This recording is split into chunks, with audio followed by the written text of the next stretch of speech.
This week on the Midlife Awareness Podcast. He says what he was doing when he wrote the Chronicles of Narnia was to get it past those watchful dragons. So watchful dragons has become a kind of catchphrase that when Lewis is writing his fiction, and particularly the Chronicles of Narnia, what he's trying to do is slip past the watchful dragons that the children have up against being indoctrinated.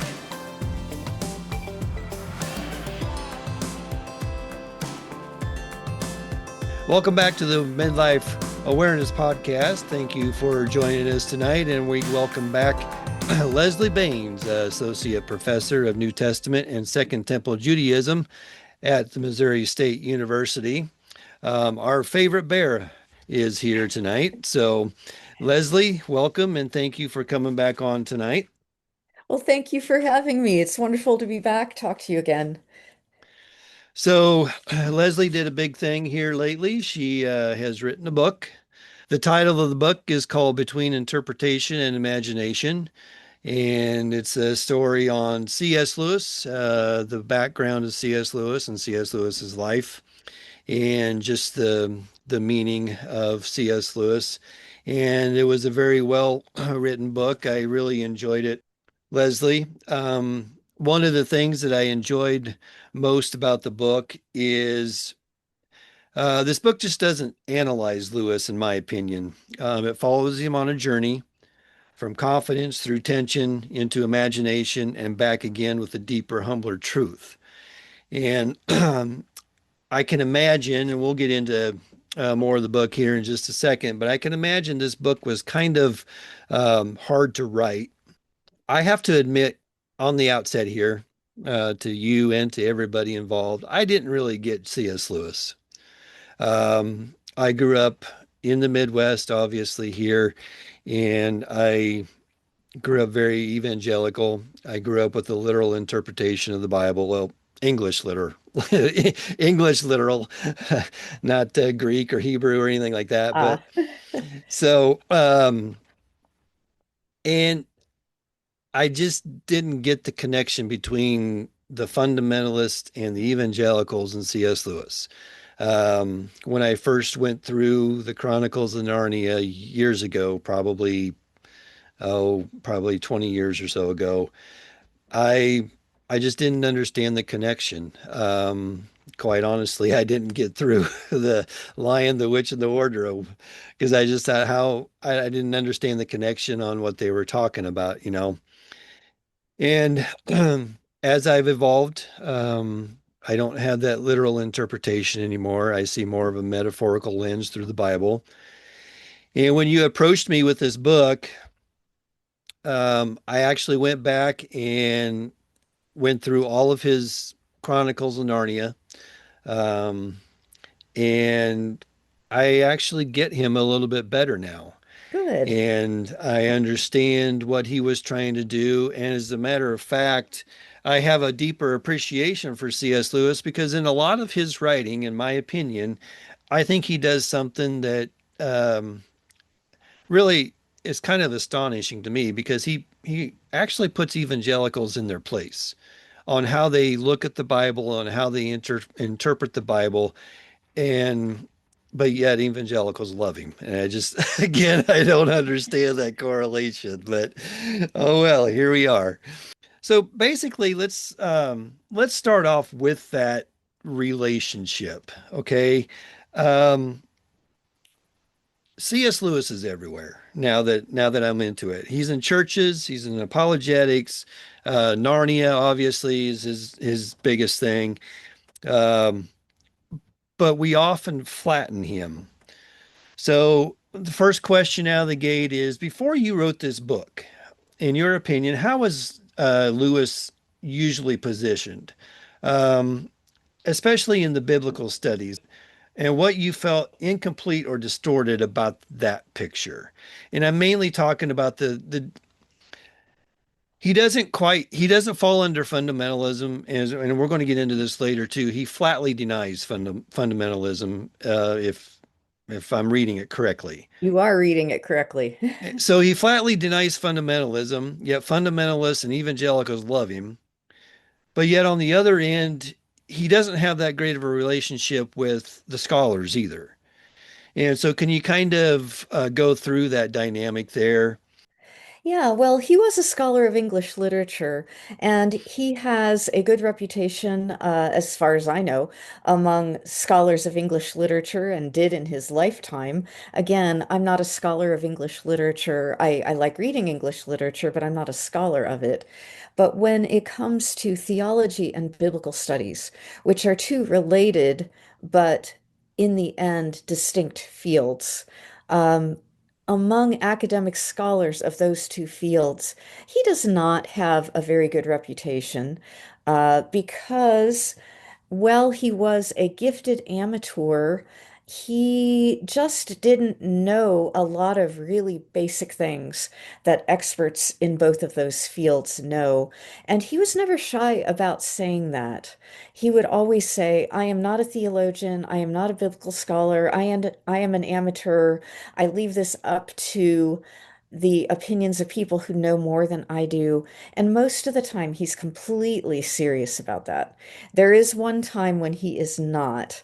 That is in his essay, Modern Theology and Biblical Criticism. But most of the time, he was very clearly labeling himself as a layman, a Christian layman, a scholar of literature, no doubt, but not a professional theologian or biblical scholar. So, when Lewis tries to enter the world of academic biblical scholarship, sometimes he does okay when he is actually engaging biblical scholars, when he is, reading books that they've written and in conversation with them. But when he goes afield from that, oftentimes he will slip and fall. So that kind of sums up for now his relationship with academic theology and biblical studies. When it comes to evangelicals slash fundamentalists, I like the fact that you brought up both of those words because what we would call evangelicals today, Lewis almost always called them fundamentalists. Yeah, And yeah. even in Lewis's time, in the 1950s, when he's writing about fundamentalism in Britain, evangelicals did not like being called fundamentalists, but it was Lewis's go-to word. So when we talk here, when I'm talking about Lewis, fundamentalist and evangelical are synonyms for him. He does not distinguish between one and the other, even though evangelicals and fundamentalists themselves did distinguish among themselves quite a bit. So, Lewis was an apologist. And he was particularly famous for his liar, lunatic, or Lord argument. That is, that Jesus went about saying that he was God. And if he did this, he was either a liar, he consciously knew that he wasn't, he was a lunatic, he thought that he was, but he was crazy, or he was who he said he was, God. And evangelicals absolutely adore that argument. And I won't say just evangelicals. I'm not going to keep it to Protestants. Mhm. Also, many Catholics, many Eastern Orthodox also enjoy that argument. But one reason why evangelicals really, really like Lewis, even though he particularly says, I am not a fundamentalist. If by fundamentalist you mean someone who accepts everything in the Bible as being true history and science as we define history and science today, evangelicals really, really like Lewis for his apologetics. The liar, lunatic, Lord is a big argument that they think that he really argues very successfully. And another thing that I've seen contemporary evangelical scholars write about is that they really appreciate how Lewis defends the reality of miracles. A third thing. also among contemporary evangelicals is that they enjoy the fact that Lewis disliked what he called liberals or modernists. What he was calling liberals are not the same thing as what we would call liberals today. The word liberal can mean just about anything that you want it to. And when Lewis was talking about liberals, he meant people who call themselves Christians, who deny the supernatural and who deny miracles. So, some evangelical authors that I've read actually take on exactly the question that you have brought up, Dennis. And that is, okay, Lewis denies that the Bible is inerrant. So Right. why do we still like him? And they Right. bring up the three Yeah. things that I brought up. Um, One, that he defends the things that they want defended. Uh, and I guess I've got two mainly here once I'm moving with this. He That's fine. defends the things like miracles and the role of the supernatural, and they have a shared enemy. And I'm sure you and lots of the listeners out there know that there's nothing that binds people together like a shared enemy. Well, that is true. We're seeing a lot of that today. That is for sure. We So, definitely are. Yeah. um, it was interesting that, and I'm going to kind of go off here just a little bit. Your book is predicated on notes from C.S. Lewis. How did you get those notes? Okay, so annotations that Lewis wrote in his own personal library. And Lewis, of course, being a scholar and being a scholar of English, owned a lot of books. When he died, his brother stayed in the house that they lived in. And when his brother died, the house was sold, and his library, basically almost intact, about 2,500 volumes, was sold to an institution in England. And then they sold it to the Marion E. Wade Center, which is an archive, not just of C.S. Lewis, but also of the Inklings and related figures like George MacDonald and Dorothy L. Sayers. So the Marion E. Wade Center owns that library of Lewis's books. Now, there are a few books elsewhere. There are a couple of other institutions in the US and other places that own his books, but the bulk of them are at the Marion E. Wade Center in Wheaton, Illinois. And since it is an archive, it's open for scholars. And I think it's open basically for anybody who wants to go there, as long as you make an appointment to see something. So I just went to the archive and registered as a scholar and followed their instructions, like you have to put your stuff out in a locker and you can't bring pens into the room and things like that. You're not allowed to take pictures of his annotations. Follow those rules, and then I had to ask permission from the C.S. Lewis estate to publish those in my work. But how you get a hold of them is to go to Wheaton, Illinois, and to ask to see them. That's very interesting, um, because really, that's what this book is hinged on, in my opinion. And at some point, something pulled you in deeper. And this is where this book really begins.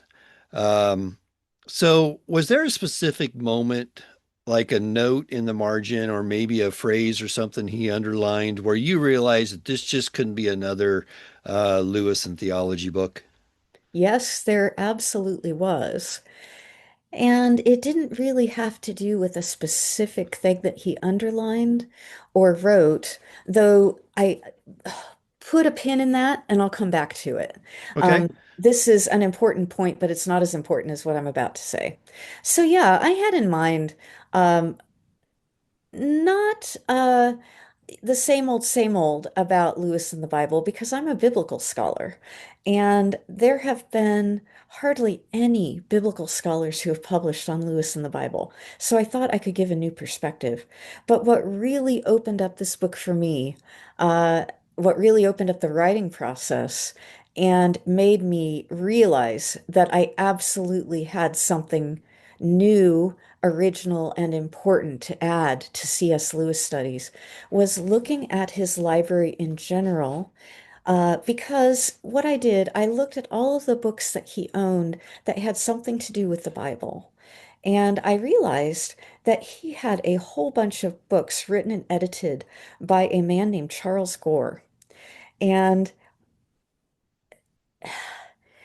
he not only owned them, but he wrote all over them. And sometimes he argued with what was in them. And in a letter to his friend Arthur Greaves, who was, I guess we could call him Lewis's oldest friend other than his brother. But your brother is different from a friend, right? Your Yeah. brother's your brother. And Yeah, then right. you've got your friends who are not in your family. When Lewis was just on the verge of moving between believing in God and believing in Jesus, he read a book called Jesus of Nazareth that was written by Charles Gore. And he wrote to his friend Arthur about it. And he essentially said, drop everything and go read Jesus of Nazareth now. It's the very best theological book I've read up to this point.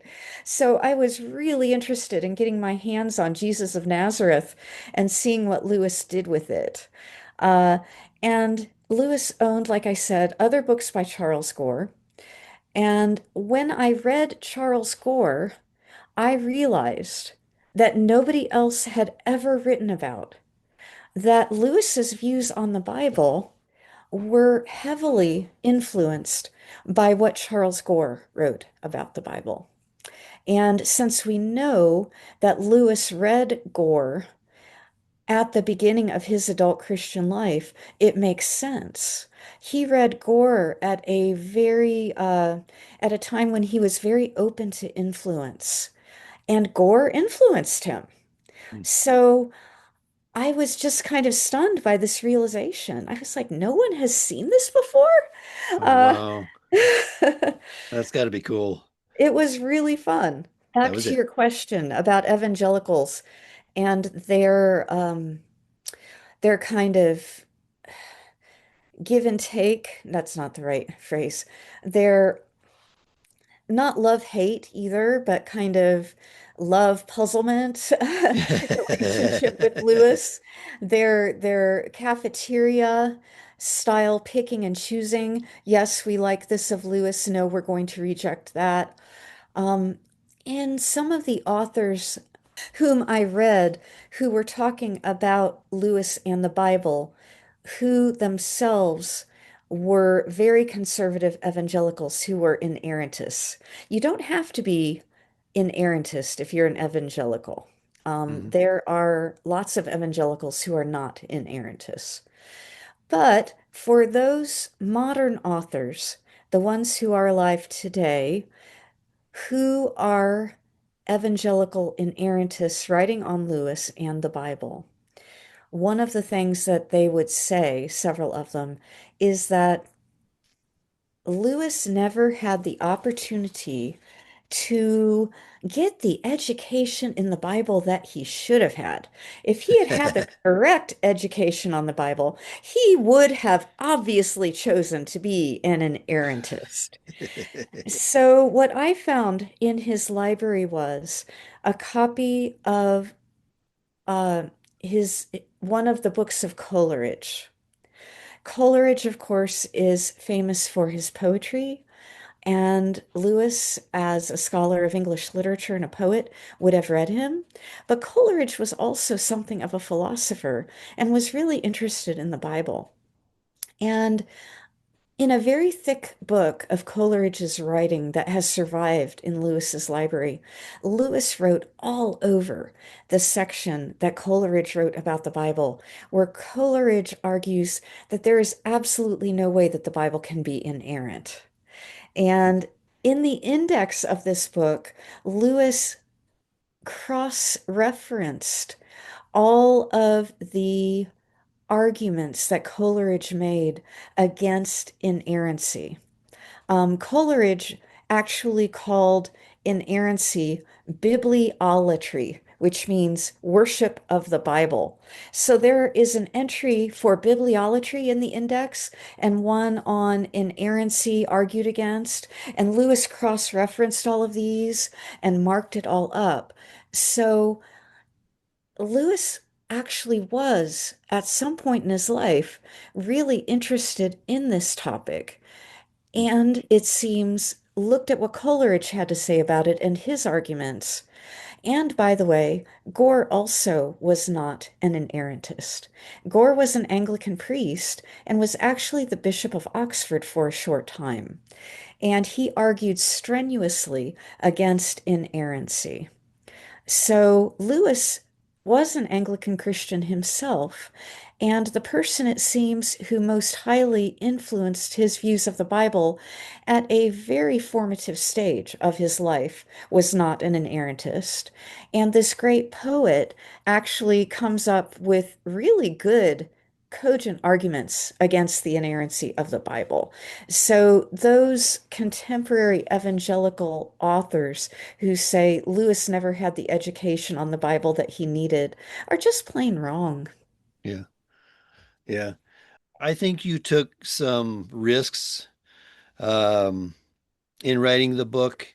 He wasn't necessarily a trained New Testament scholar, and yet, as you said earlier, he made some very, very strong statements about it. Critiquing him risks backlash from his devoted readers, right? And Yes, I defending have certainly gotten. oh, really? Yes. And defending imagination risks suspicion from the academic the academic world. So, did you hesitate at all knowing that this book might unsettle both some of Lewis's defenders and his critics? Yeah, and I address that in the very first pages of the book. Yeah. Um, I'll just start with the easier one, my own world of academic biblical scholarship. Um, for many people, looking at Lewis and these sorts of things are not considered to be serious scholarship. And people who go do it might be looked down upon, as not really not really doing good or serious scholarship. However, I have talked to lots and lots of really fine biblical scholars as I was writing this book and afterwards.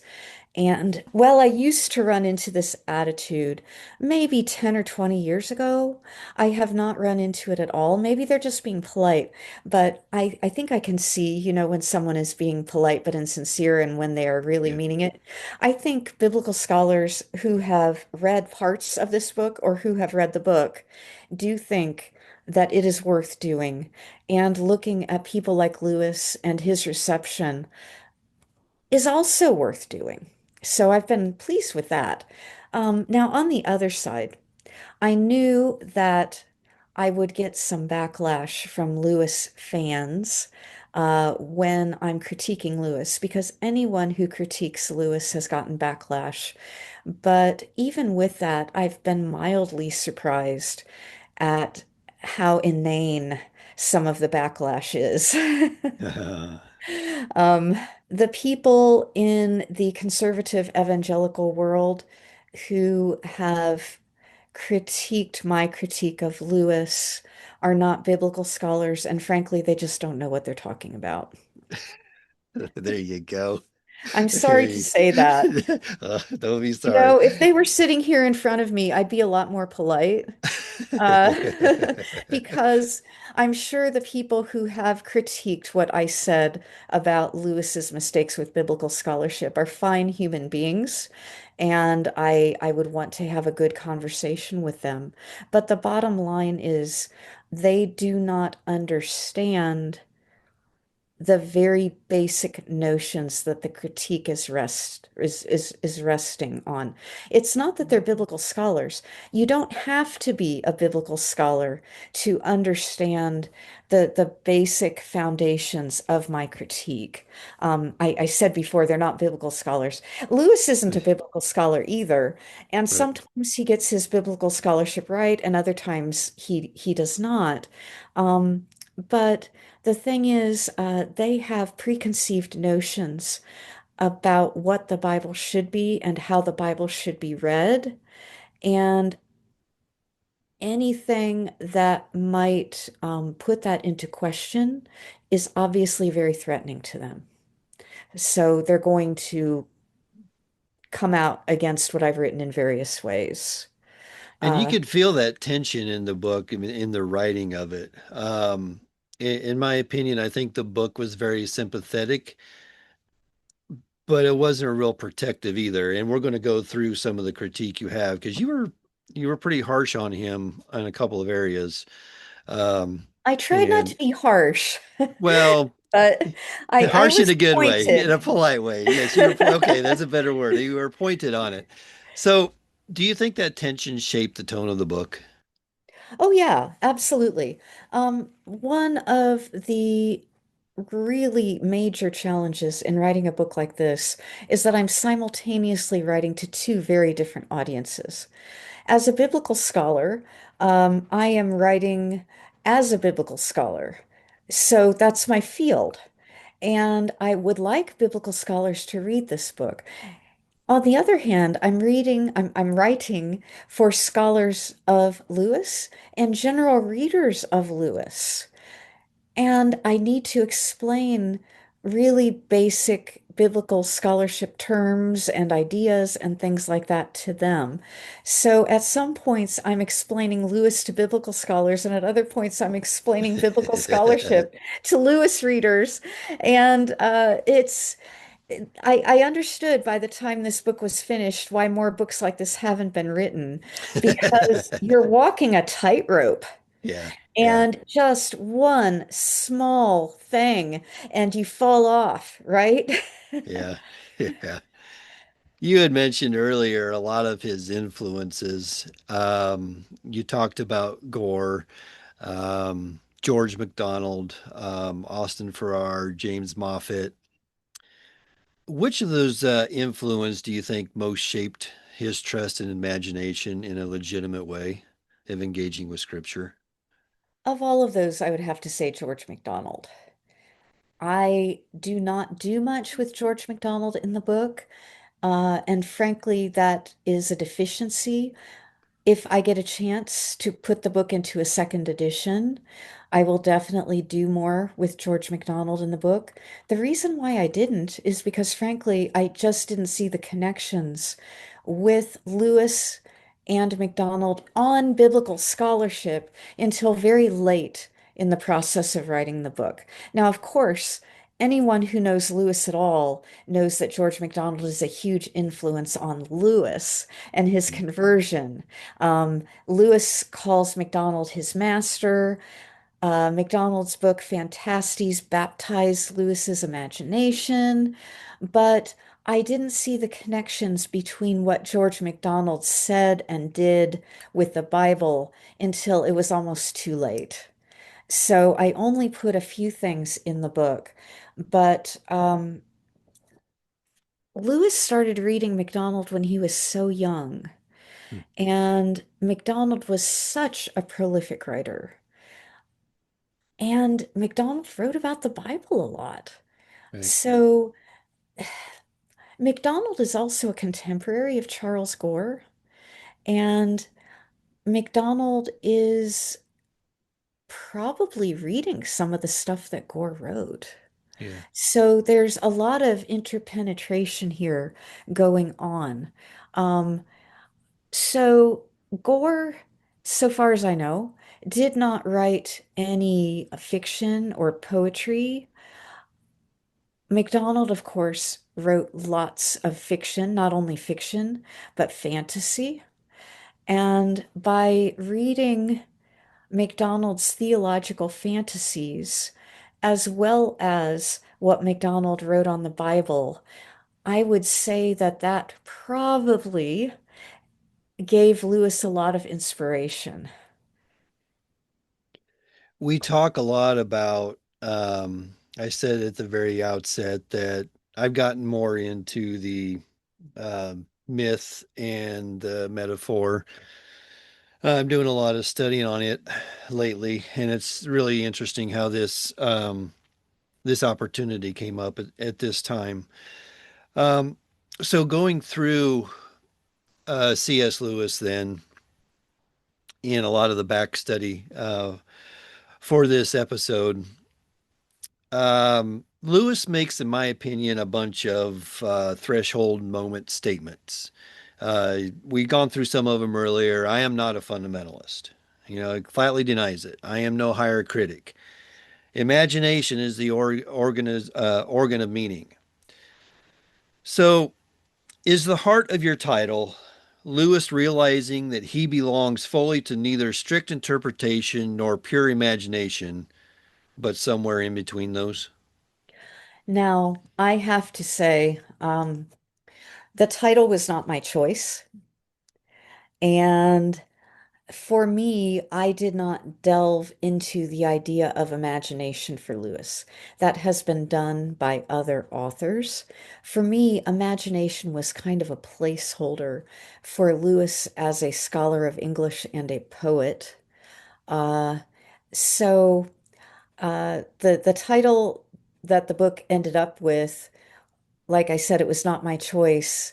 Um, and I had a different title, but my publisher decided not to use it. And I've heard so, about those pesky publishers. they were very polite. And I know that I could have just put my foot down if I had wanted to. But between interpretation and imagination was not how I conceived the book. That was the title that was put on it at the end. Was that after reading it or just, you Yes, know, I, after reading it, they decided to change my proposed title, which emphasized incarnation. oh, yeah. So I don't know. I'm gonna throw this one out here because I thought when I thought of this question, I thought it was really interesting in the fact that, and I was going by your uh, ability to go and read his notes and um, things like that from his library. Um, and I just thought that this would be an interesting question, and if you can answer it, that'd be great. If not, we'll just move on. But do you think Lewis embraced um, that tension between imagination and interpretation, or did he live with it kind of like uneasily? I think that early in his life, he was suspicious of imagination, particularly in the form of myth. He loved imaginative writing and especially myth. He loved poetry. Um, but he didn't see them as being real, and I'm putting real in quotation marks. There was the world of his imagination where he could enjoy myth, read poetry, write poetry, and then there was the world that he was being educated into, which was, in his opinion, dark and cold and unfriendly and boring and sometimes really horrific. So, for example, in his book Surprised by Joy, that tells the story of his early life, he talks about how wonderful his life was up until his mom died when he was 9 years old. And then everything starts to go downhill because the next month, his father sends him at 9 years old across the sea to another country to a boarding school that was, by any estimation, run by a guy who was mentally ill and seriously abused his students. And that scarred Lewis for the rest of his life. Um, Wow. then he went to other schools that were better, but he did not appreciate the way the schools were operating. He was a sensitive child who loved literature, who loved imagination, who loved beautiful language, and he was not allowed to be the person that he was there. They were forced into organized sports, which he couldn't do. He was no good at. He was the classic nerd. And of course, it sounds like in the schools 100 years ago, as today, it's much better to be a jock than a nerd in terms of your popularity. That's true. So, uh, then along comes World War One, and everything that he liked, that it seemed to him, was in his head, was in imagination, was in books, and everything outside his head, what people called real, was not good. Hmm. So we get this very strongly in Surprised by Joy. He talks about it a lot. So it does seem to have been a big tension for him. But then later on, as he moves into his early 30s, and as he begins to look particularly at the Gospels about Jesus, he puts together myth and fact. I guess I'm going to use those words instead of imagination and interpretation, even though they are the words in the title of my own book. They're not my words, right? Uh, You aren't and bitter over this at all, are I'm you? not bitter at all. No, it's just funny that I've had a lot of podcast interviews and I have more coming up, and everyone wants to focus on imagination. And this is the first podcast interview where I've said, well, really, that's not really where I see my book. It's just what the title says, a title I didn't choose. Well, So I'm glad you feel you have a safe space here, and you I do. do. You have a Yeah. safe space here. So So yes, if I had been looking more at imagination, I would have gone in much bigger depth into much deeper depth. That's kind of a tautology yeah, of definitions of imagination. But like I said, imagination is a placeholder for me of Lewis as a literary scholar and a writer of fiction, a writer of poetry. That that is the imagination part. And one of the big themes, one of the big arguments of my book is that Lewis succeeds in using the Bible and writing about the Bible when he can just let his imaginative self go. For yeah, example, in the Chronicles of Narnia, The Great Divorce, Perelandra, um, it's fine because when you're writing a novel or a children's fairy tale, you are not bound by the strictures of academic biblical studies. When you are writing on the Bible in conversation with biblical scholars, you've got to at least be basically conversant with academic biblical studies. And Lewis was not a hmm. lot of the time. One thing again I really enjoyed about this book was that you did have a voice here. It wasn't just, in my opinion, just regurgitating C.S. Lewis and fanfare and all this stuff. And I want to get my I want to get my wording correctly here. You weren't real harsh on him, but you did have some disagreement with him, Thank you. especially with the especially with the um, John in the Gospel of John and the lion, lunatic, and Lord argument. Do you think this is where Lewis's confidence kind of outran his training? Absolutely. And Yeah. okay, now why do you think that matters to most modern readers? Again, the liar, lunatic, Lord argument is so popular and so famous. And by the Yeah. way, Lewis did not come up with it. It has been in existence for centuries. But because Lewis is so popular and because he is a 20th century author, that is the mode through which most people know the liar, lunatic, or Lord argument. And a lot of people, this will come as no surprise to anybody, a lot of people try to base their lives on the Bible. Yeah. And perhaps even more, a lot of people try to tell other people to base their lives on their interpretations of the Bible. I'm glad you said it that way because that is true. So, what people think about the Bible matters. It matters in their own lives, and it matters if they try to take their biblical interpretation and impose it on other people. So that's why understanding the Bible as well as we can is important.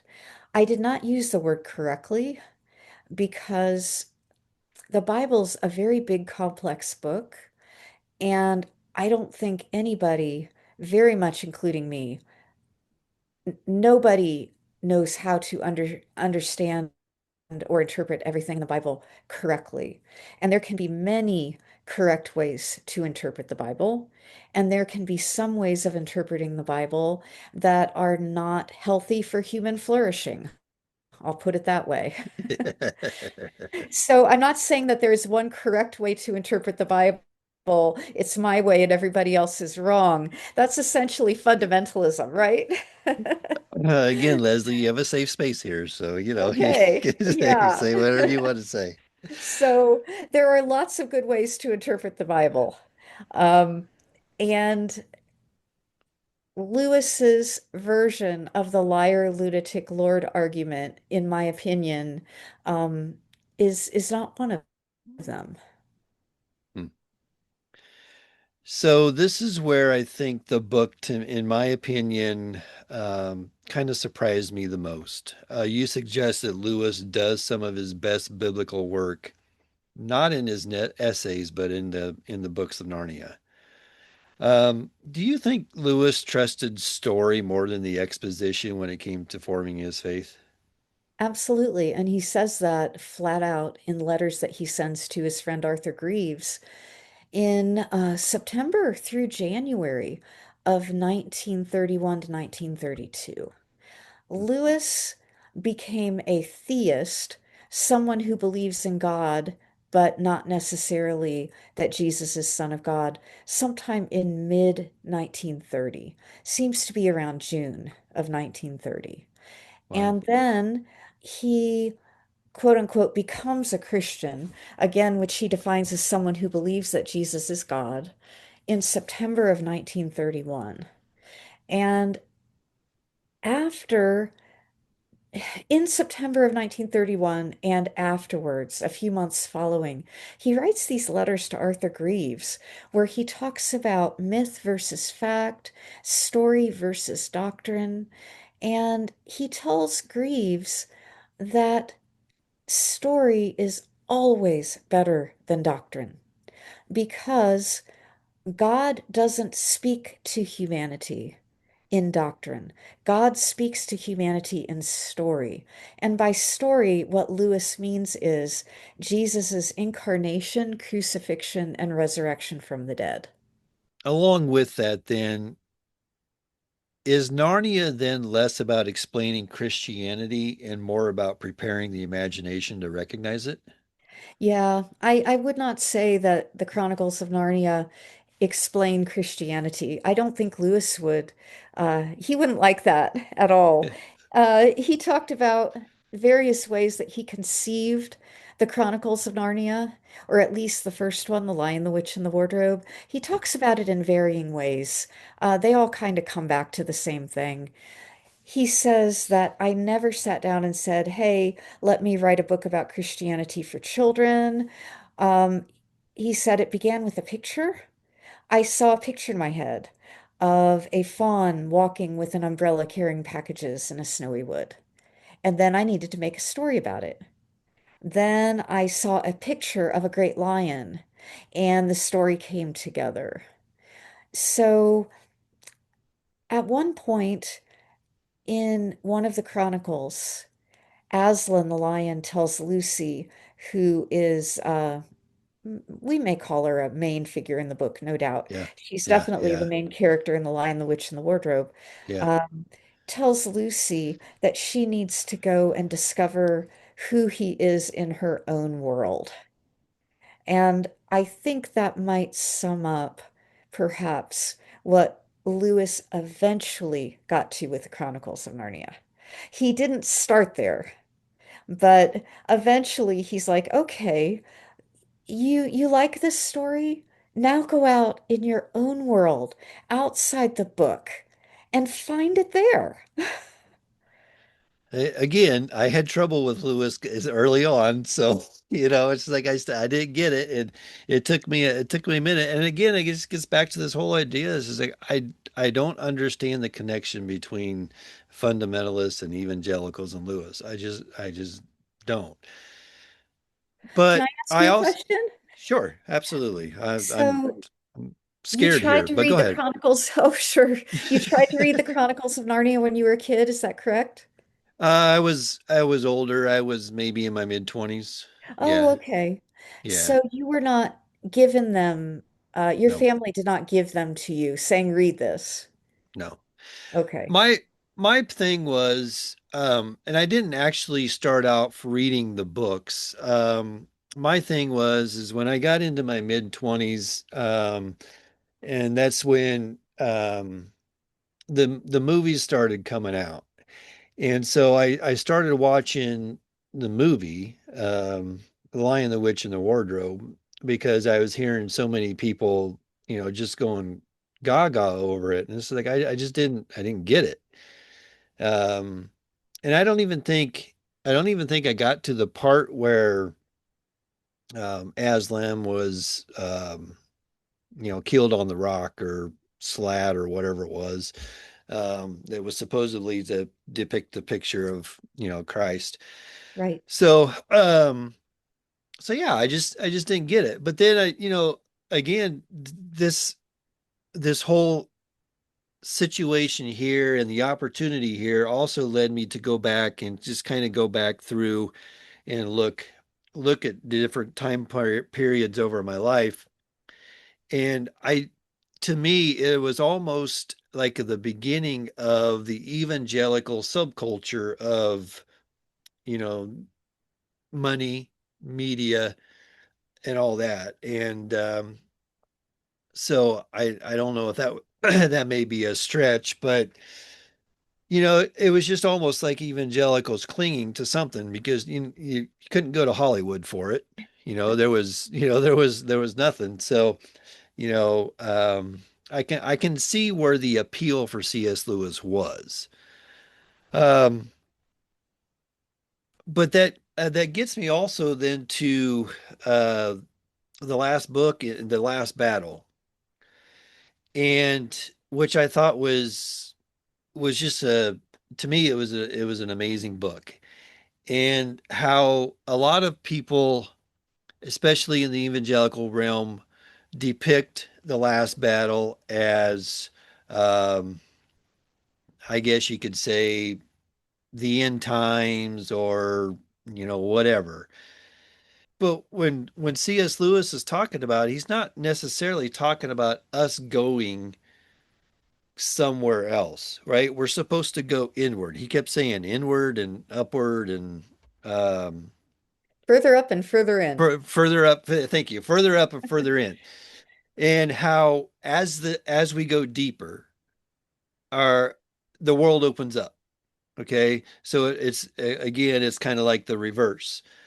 Um, and I do remember a little bit when he wrote Mere Christianity. And I was talking about at the end of the book, he mentions in Mere Christianity that heaven isn't some kind of like foreign add-on to human life. It is the completion of the kind of life that we are already living here now, or refusing to live now. One of the two. So we're either living it or we're not living it.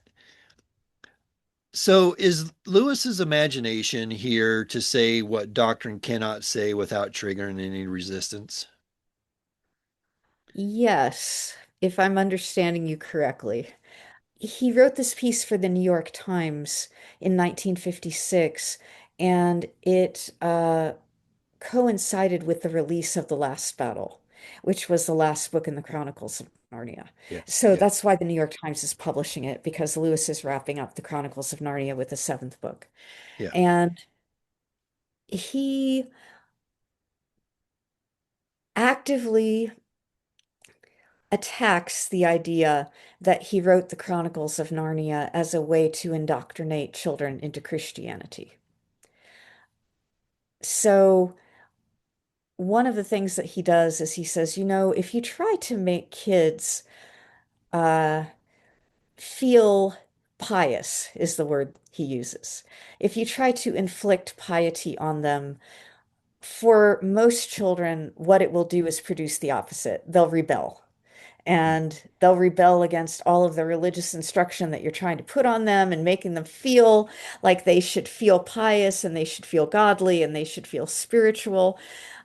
Maybe Lewis is projecting a bit because that was what happened to him.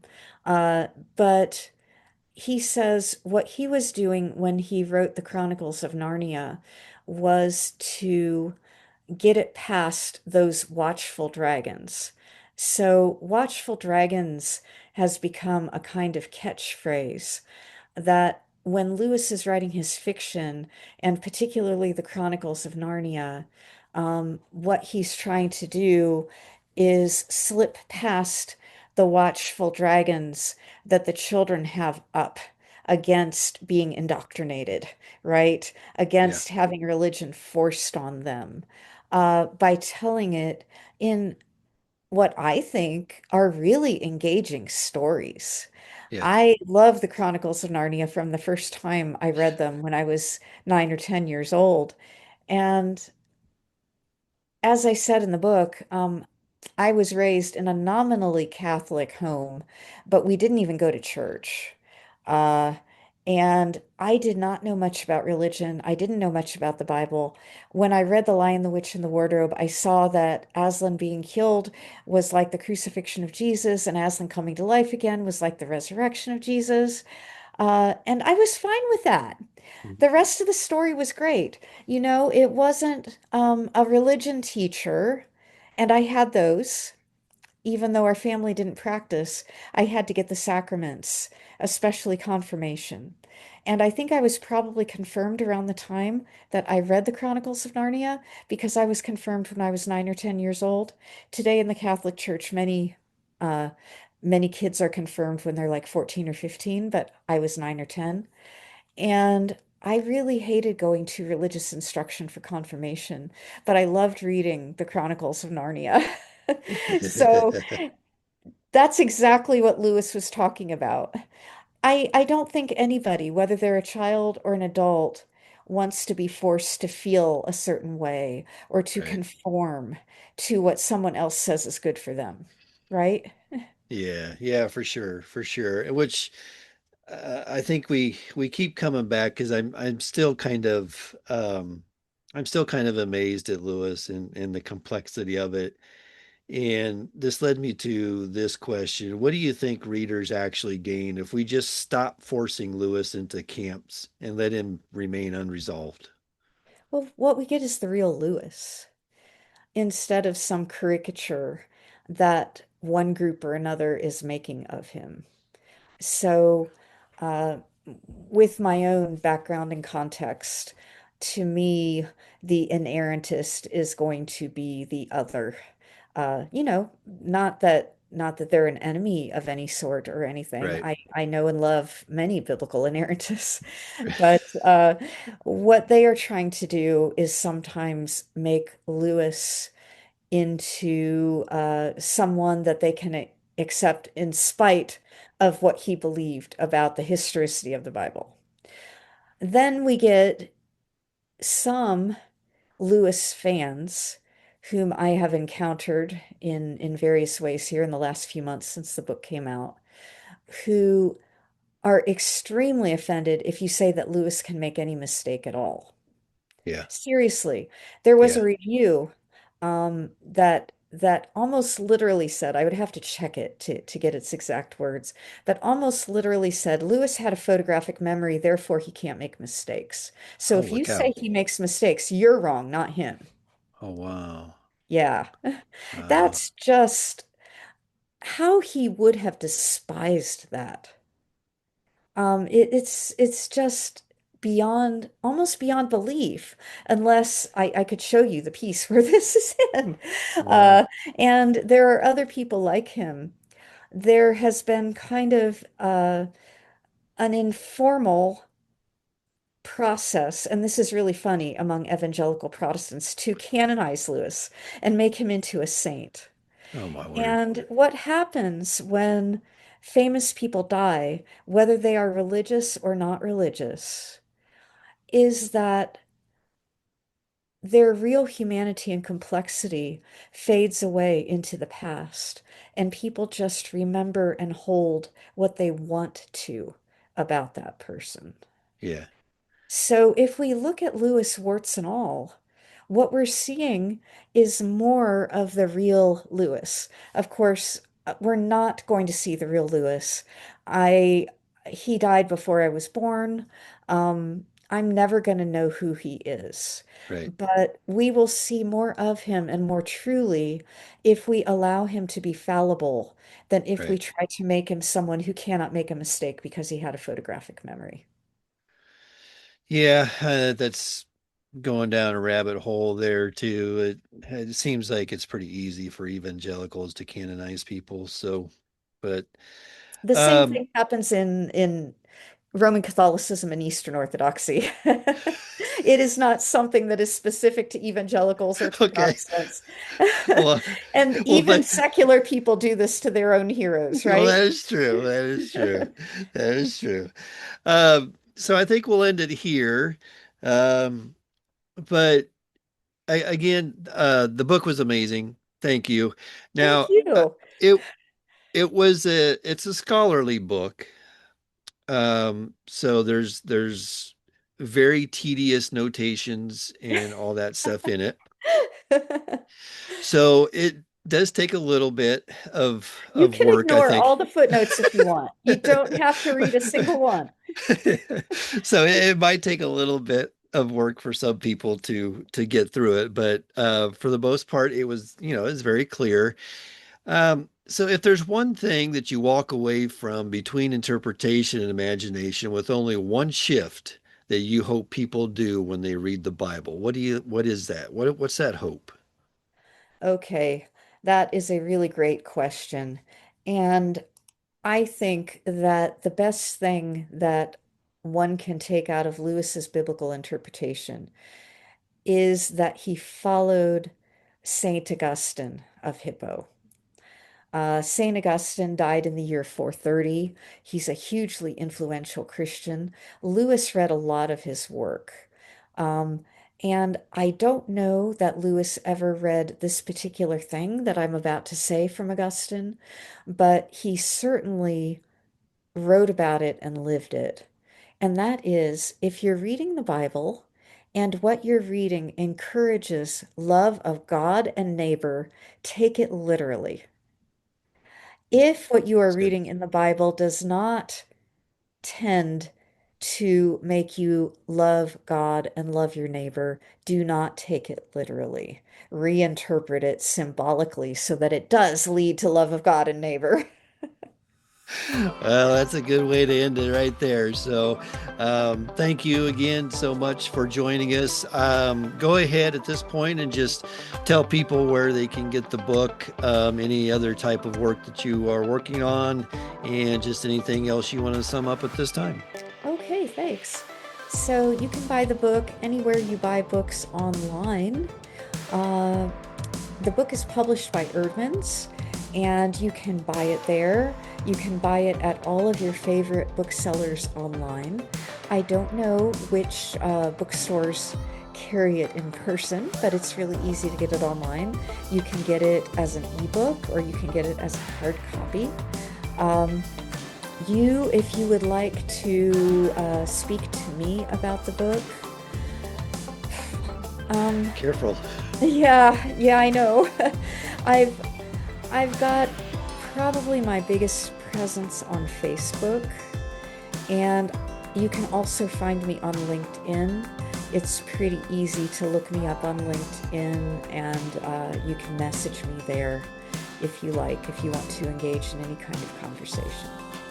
Very good. Well, thank you so much. And I will end this right here. If you ever felt torn between faith and imagination, between loving scripture and struggling with how it's been used, this book warns us against flattening mystery and invites us back into the story. Leslie Baynes, thank you so much for taking the journey with us today.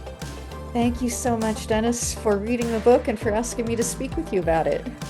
You betcha. All right. Thank you so much.